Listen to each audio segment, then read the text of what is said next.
Up next, we have a good friend of mine. He's been through a lot. He's done a lot of soul searching. He's worked towards finding his own healing and uses his story to help us in here find our own. Ladies and gentlemen, my good friend, Mr. Sam Johnson.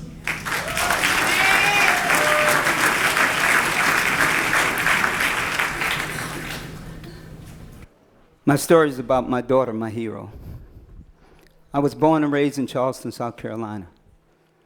It wasn't easy growing up in the South. Being called a nigger, seeing my dad hurt my mom, and me being beat with an extension cord. I began to numb myself with hate and anger. I remember the worst beating I ever had was for not defending my little brother in school. I was laying down in my room. My dad rushed in on me, grabbed me, and started beating me all over my body with an extension cord. He was yelling, "Don't you ever let anyone hurt your brother or your family." He just kept beating on me and beating on me. I told Dad, I said, "I'm sorry. It won't ever happen again." But he wouldn't stop. He just kept whooping me with the extension cord. Then I told my dad, I said, "Just go ahead and kill me." That's when my mom ran in, grabbed the extension cord, and she would not let go. I told myself that I would never be beat like that again. I have whelps all over my body, some in the shapes of S, some in O's. There were frowns and there were smiles. I started seeking out help, getting angry, became bitter, hated the world, hated everybody.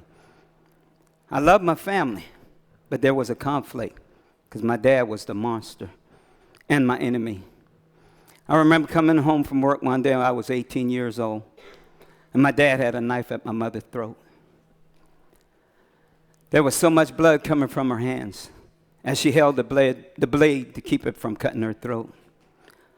I looked at my father, and I said, "You always fight my mom. Come and fight me."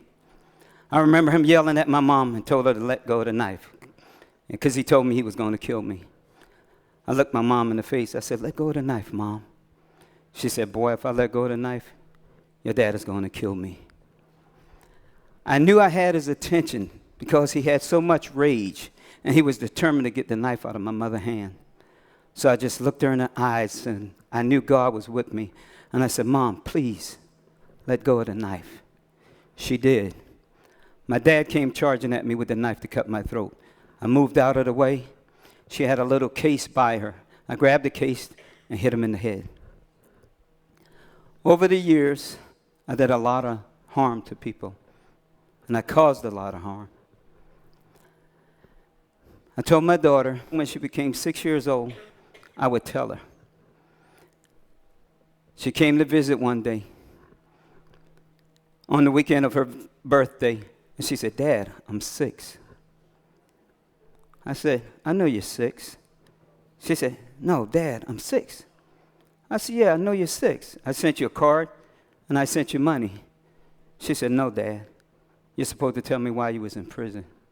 It felt like my heart leaped out of my chest as I looked at her and her mom. So I sat down and I told my daughter exactly why I was in prison. My 6-year-old daughter grabbed me, hugged me, and she told me how much she loved me. It felt like something popped inside. It felt like my heart just opened up, and for the very first time in my life, I was able to see the harm I had caused to my family and to my daughter. I was selfish in thinking that because they were on the outside, they were okay, and that I was the one hurting because I was in prison. From that moment, I told my wife that I needed to get out of prison. That's when I started seeking out the programs that were here in San Quentin. I started getting a program like Vogue, Victim Offender Education Group. I got in Alliance for Change social justice course. I got into anger management that teach me how to identify my triggers.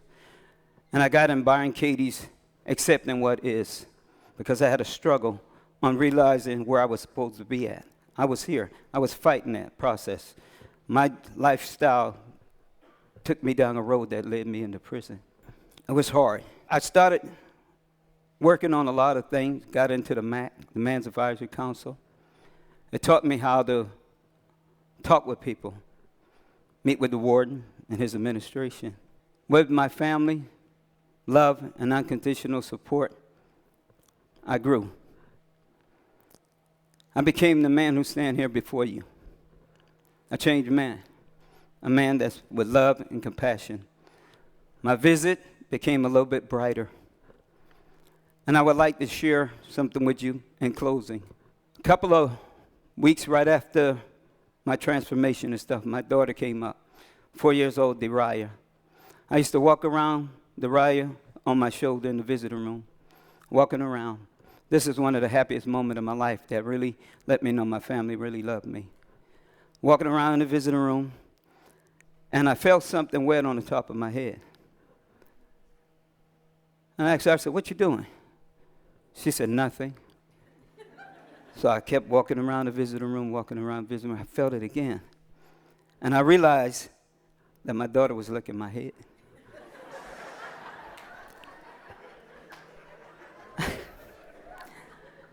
I told her, I said, "You better stop. That's nasty." Wrong words. She licked me one more time, and she bit me. I yelled and I said, "Ouch." And she was just giggling. She was just laughing. And I noticed the entire visiting room was laughing also. They was watching my daughter the whole time, doing what she was doing. And I said, "Why did you bite me?" She said, "Dad, your head looked like a milk dud." And that's why she bite me. So, the love of my family and hope and prayers has transformed me to the person who stands here before you. And with that, I want to thank you very much. Namaste, and God be with all of you.